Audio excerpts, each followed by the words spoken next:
Jesus Christ our Lord. Amen. What a graphic sermon illustration Ezekiel used.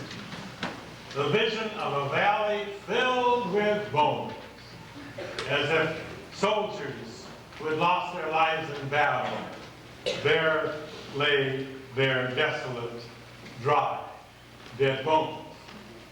And Ezekiel said to his people, these bones are the house of Israel. They had refused to heed the warning of the prophets God had sent to them. Amos, Hosea, Isaiah. The nation had lost its focus, lost its morality, lost its values, lost its faith. They were weak, and the Babylonian army descended on them and conquered them. And the prophet Jeremiah wept. Solomon's temple was destroyed. Jerusalem was flattened. Most of the people were carried off to Babylon to work like slaves. And there they sat down by the waters of Babylon and wept, depressed and hopeless, like dry, dead bones, said Ezekiel. Then Ezekiel changed tunes. But God will not leave us here, he said.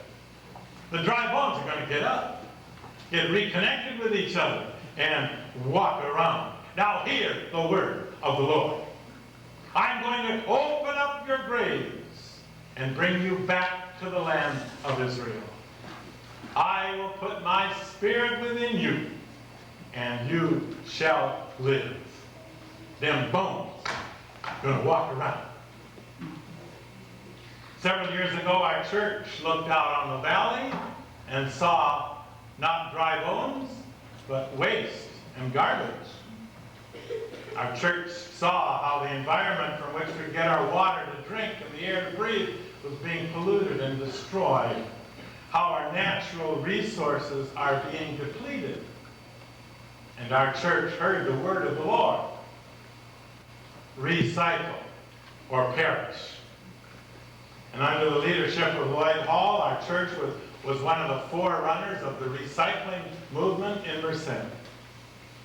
Like dry bones, aluminum, newsprint, glass, plastic can receive new life.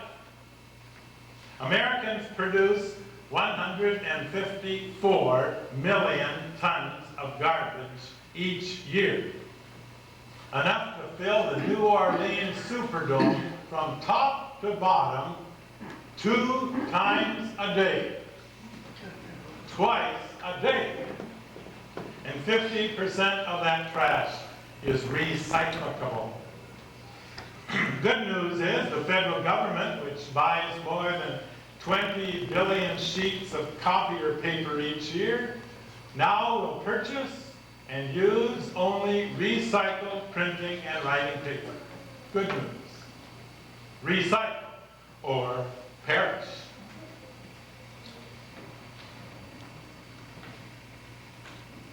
I'm taking this sermon very seriously. After I retire, what will life be like for Ellie and me come July 1? No longer will I have a congregation. No doubt I'll go to various places to substitute, but no longer will I have a congregation of my own to pastor. And Norm Montague had the insight of how much a major change this will be for Ellie. For over 40 years, she has worshiped and listened to me as the pastor's wife. For over 40 years, she has excelled in her own unique ministry. Now, Douglas and Eleanor, hear the word of the Lord. Recycle or perish. And the Lord said, I will put my spirit within you, and you shall live. Them bones gonna walk around.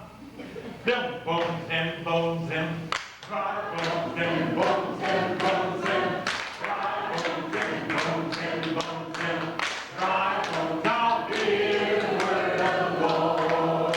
What about you? Ever had Ever lose your job? Sometimes career moves are forced upon you. Sometimes marriages fail. Sometimes a spouse dies.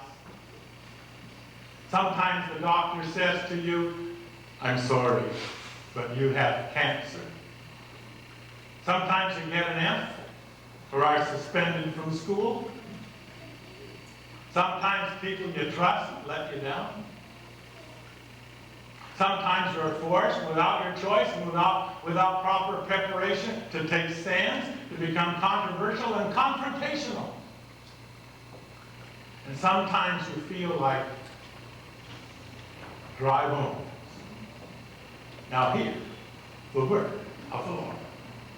I will put my spirit within you, and you shall live. Say it with me. I will put my spirit within you, and you shall live. Then bones, then dry bones, then bones, then bones, dry bones, then bones, then bones, dry bones, I'll hear the word of the Lord. Can you say amen?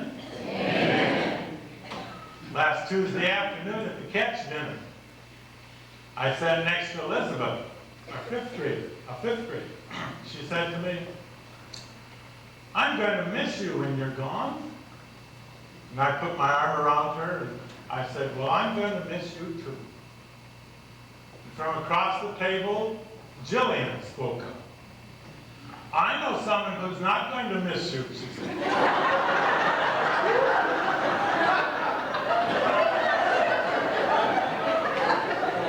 So someone at the table said, who? She said, Dorothy Buck. She likes Jody's sermons better than yours.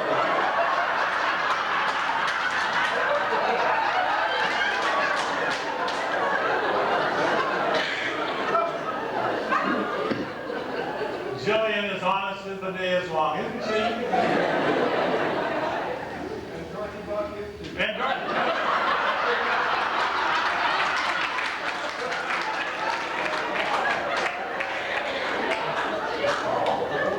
I could have stayed home and done this. Well, that's okay, Dorothy. I like Jody's sermons too.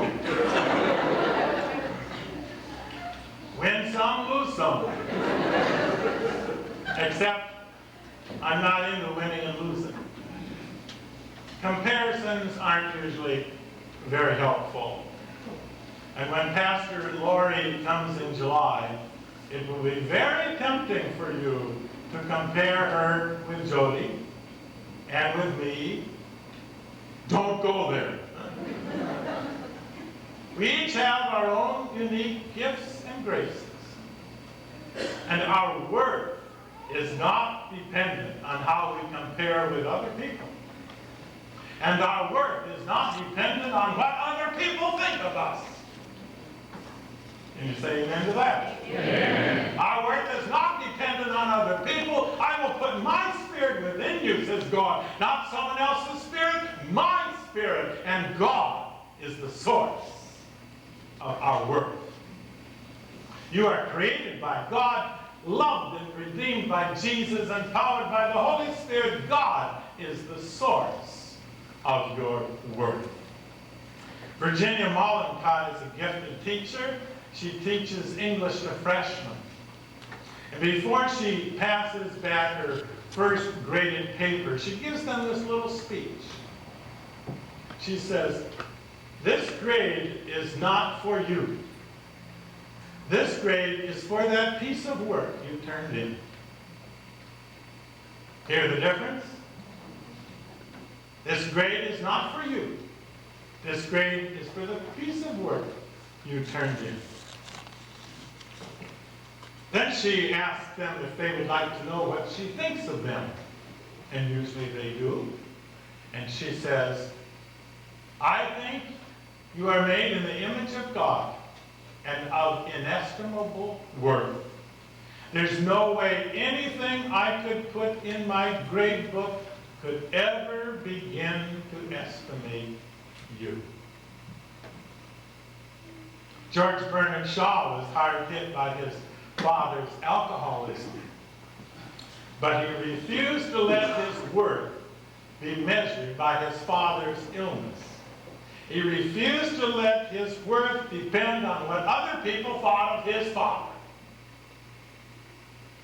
And he wrote, if you cannot get rid of the family skeleton, you may as well make it dance. Make it dance. I will put my spirit within you. Them bones gonna walk around. On April 24th, 1741, George Frederick Handel stumbled through the streets of London, disillusioned, depressed, despondent, and sick. He was recovering from a stroke. For scarcely 56 years old, it seemed that his career was finished. For years, his Italian operas had been popular, but now the crowds were more interested in French stage plays. And Handel was having financial problems, and his health had broken.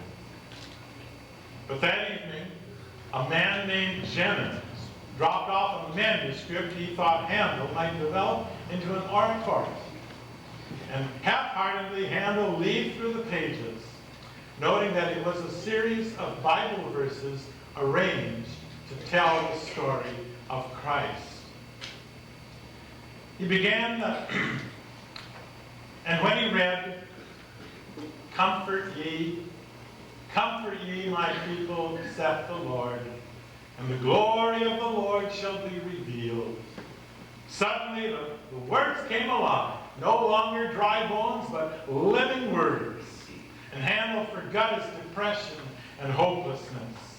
He began to write notes on the paper, and harmonies of mighty choruses and the music of orchestra and organ flooded his barren soul, and he was alive with creativity.